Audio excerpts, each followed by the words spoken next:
Inaasahang mas bibilis pa sa susunod na taon ang pagtugon ng gobyerno sa iba't ibang mga hamon sa bansa.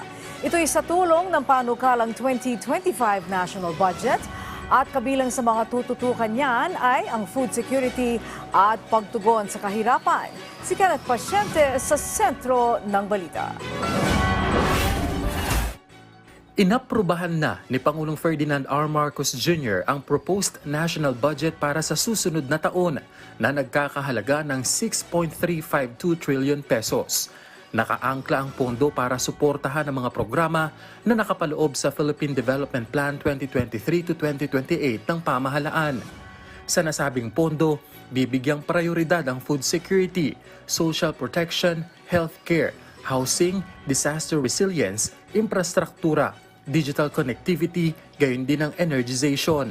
Bagay na ayon sa Pangulo ay marapat lang na pagtuunan ng pansin.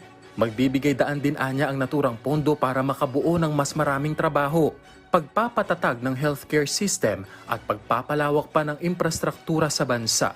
Binigyang diin pa ng punong ehekutibo na patuloy na tutugunan ng pamahalaan ang mataas na presyo ng mga bilihin at tuloy ang pagsisikap na matuldukan ang kahirapan sa bansa upang matiyak na lahat ay makikinabang sa paglago ng ekonomiya ng Pilipinas.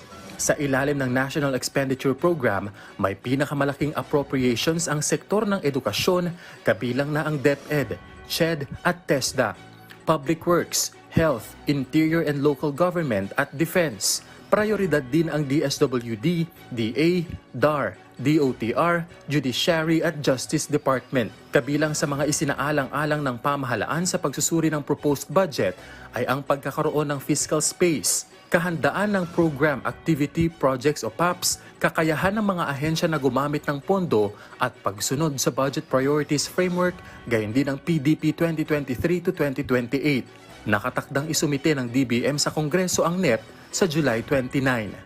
Kenneth Pasyente para sa Pambansang TV sa Bagong Pilipinas.